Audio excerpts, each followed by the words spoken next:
Probably seen a lot of newspaper covers today. This is the cover of the New York Times. Trump indicted there, huge, above the fold, full column.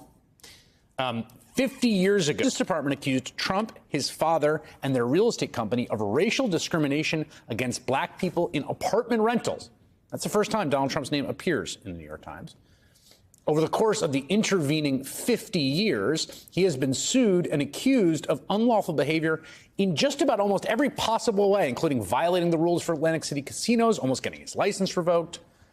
But at the same time that he has been skirting laws and facing only civil consequences and often not even facing those, there's a loud and prominent voice for the most aggressive kind of quote unquote law and order policing in New York City. Most sensationally, when he took out a full-page ad in the New York Times calling for New York State to bring back the death penalty in the case of 5 accused Black and Latino teenagers called the Central Park Five.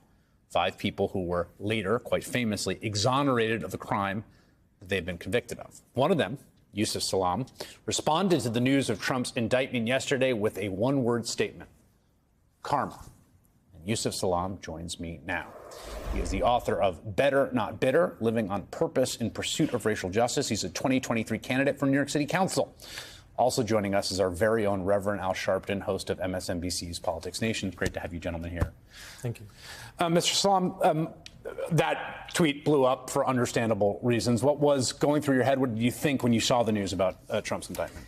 You know, I got to tell you, I was looking for this quote by Dr. Martin Luther King Jr. because I thought it was so appropriate how he mentioned that the arc of the moral universe is long, but it bends towards justice. Back in 1989, we're talking about almost 34 years ago, you know, the spike wheels of justice ran over us. And much of it was predicated by what Donald Trump did by taking out that full-page ad.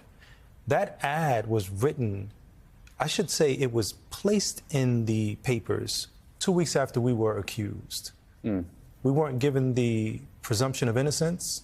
They looked at the color of our skin and judged us by it and not the content of our character. And the challenge in that is having to live through that all of those decades. Even still now, we still have those indelible scars. The beautiful thing about it is that we get an opportunity to almost have all of the experience that we have gone through be something that we've grown through in order to be able to show up today. How long were you incarcerated? 7 years. Seven. Close to 7 years. Rev, I mean, you're a New York City fixture, and Donald Trump has been a New York City fixture, and the two of you have quite different fixture. It's a big category fixture. Right. You know, one of the things that struck me today is thinking about this is, if Donald Trump had never gone into politics, he'd never been elected president. If we were sitting here in 2023 and there was a headline that said Donald Trump charged by Manhattan DA for business fraud, it wouldn't be like super shocking. No one would say, oh, no, that Donald Trump, there's no way. His reputation for skirting the law in New York has been notorious for literally decades. No doubt about it. But I think that what was so alarming to me is that the few of us activists, Yusef and I was just talking about, that stood up for the Central Park Five. One of the Five's mother came to me, and I believed her. She said, my son didn't do it. They coerced him into confessions. He did 13 years, Corey Weiss. Okay. And I think that people, when they look at Yusef now as eloquent as he is, they forget these they were young boys, suffered. They went to jail. Can you imagine being in jail, knowing you didn't do what you're in jail for, and someone calling for your death? One of the lines that folks in conservative right-wing media and Fox and other places have been saying to their viewers, looking at the camera, and they say, if they could do this to Donald Trump, they could do this to you. Wow. Right? The idea is like, and I'm just curious how, given your experience, how that hits your ears to hear folks say, if they could do it to Donald Trump, they could do it to you. You know, justice has always eluded Black and brown people, even to this day. You know, I sit on the board of the Innocence Project, and one of the most interesting things that I see is that DNA, deoxyribonucleic acid, has helped free over hundreds of people. And yet, when we were found... Serious crimes. I mean, it's very serious crimes. One person was in there for 40-plus years. When we were found innocent 13 years after. And Donald Trump went on to say they had to be guilty of something.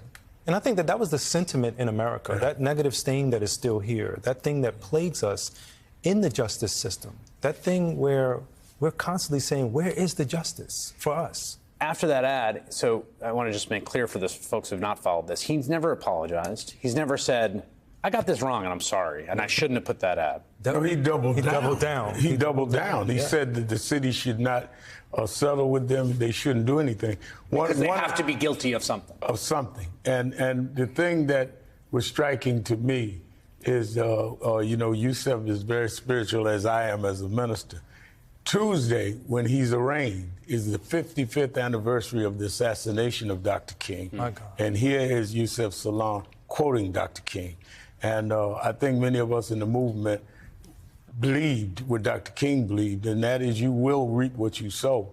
And on King's assassination day, I was talking to Dr. King's son, Martin Luther King III, he will be arraigned.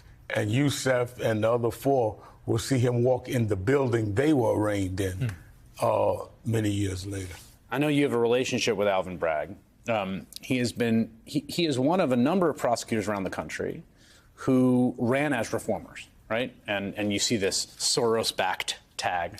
And it's true, Soros has given money to the campaigns of many of these reform candidates. It's been an explicit goal of the reform movement, right, to elect reform prosecutors.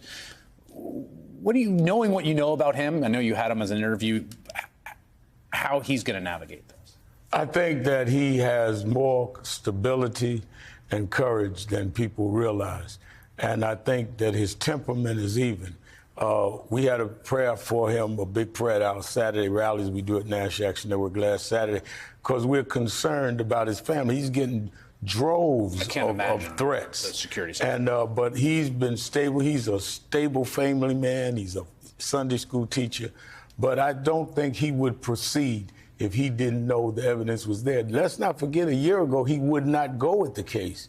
So only someone that is methodical as Alvin Bragg would even proceed. If I was Donald Trump, I would not relax, because he would not proceed if he didn't feel that they had this really well done. I don't know the content of the case. Obviously, it's not been unsealed, but you have to think that that is the case, given the stakes here, Dr. Yusef Salaam and Reverend Al Sharpton. Happy 10th anniversary. Thank you. Thank you very much. That means a lot to me. Thank you very much.